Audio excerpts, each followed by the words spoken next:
Hi, this is Colleen from Keeping the Peace, and welcome to the first episode of Colleen Answering Your Questions.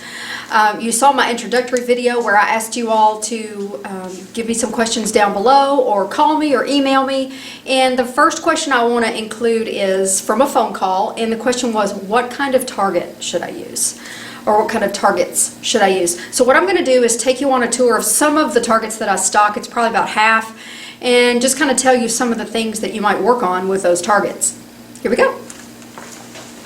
Okay, welcome to my classroom, and you can see that I have targets on the wall all the way around. This is a small fraction of what I stock because these are just basically for decoration. For some people, things for people to look at while they're sitting in class. So this is something I would use for a beginner student. I would start with something large like this because for defensive training we focus on aiming for the central nervous system. So we're looking for a grouping to be tight and in line, and this will give you sort of an upper chest area, and then we would move on to something smaller like a headshot. We might do transitioning between chest and head because, you know, if you shot someone several times in the chest and it wasn't working, you might transition to a head. Also, at the bottom of this target, you'll see that there are different sizes of circles so that you can practice transitioning between targets or just honing down your group size.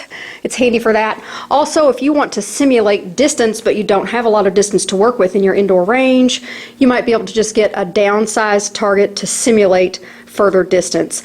All the targets that I'm talking about today are going to be available from lawenforcementtargets.com. I don't get any kind of kickback from them. This is not a sponsored video.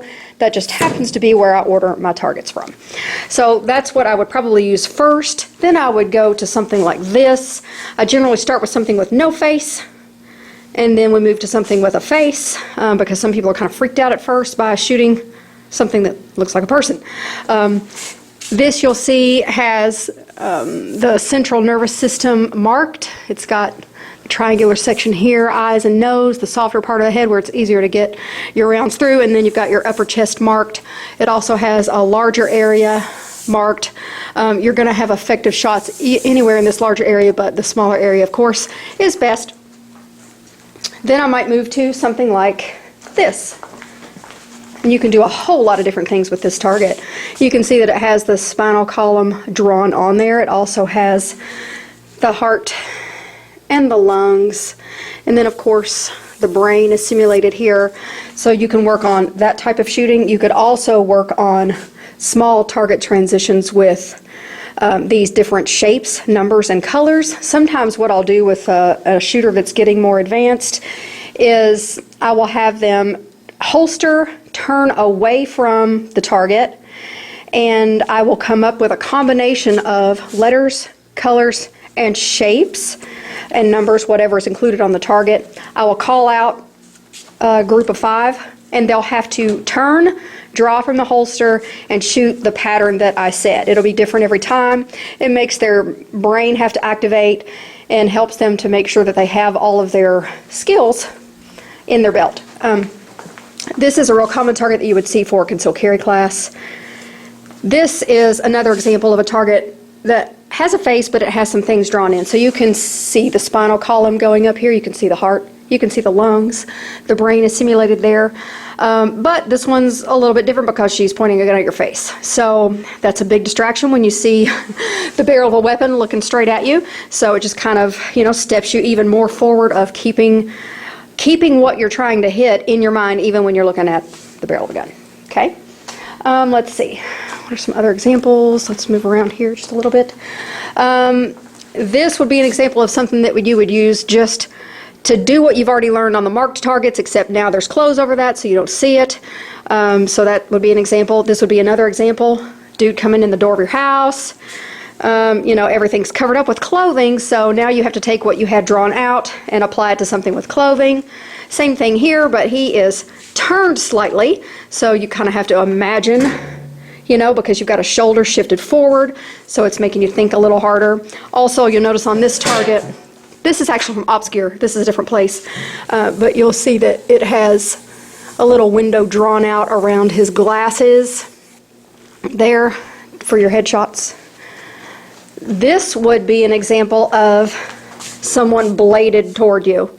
So, you know, you're not going to be able to shoot at the upper chest because you can't see it. You're going to be going more like under the arm, under the rib cage, through the rib cage, or a headshot, of course, because his head's facing straight at you.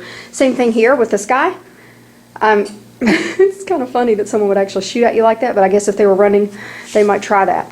But you've got a pretty decent headshot on him, but if you get up close, you can see how the area that you're aiming at is kind of an odd shape there. Because if you had hit here, you're probably going to go through and hit someone on the other side if there's anybody there. If you hit him down here, unless you're on his spinal cord, you're probably just going to tick him off. So there's another example.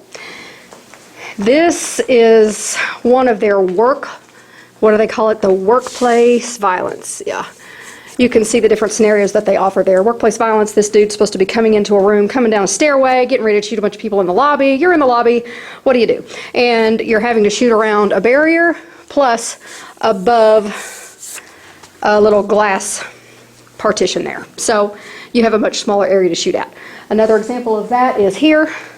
This is also workplace violence. And he's hiding behind a bathroom door. You could probably shoot through a bathroom door, but you might have some ricochet, it might fly around the room. So basically you've got a little teeny piece of his face, his hand, or a foot, or a knee to make him at least fall on the floor so you can hit him somewhere else if he's still shooting at you. These are odd things to talk about, but this is an example of someone who's bladed. I don't think I talked about him, but you can see where it's got the shape you're trying to hit, high chest, or face and neck. Anytime someone's bladed, you have to be thinking about if you hit an area where you might go through, and you don't want anyone on the other side. This is an example of someone shooting at you through a car. You've got a face shot, or through the glass at a chest. And what if you're just having problems with your groups and you just want to work on that? You might want to do something like this. Excuse me, I have a frog in my throat. You can get these for left-handed and right-handed shooters.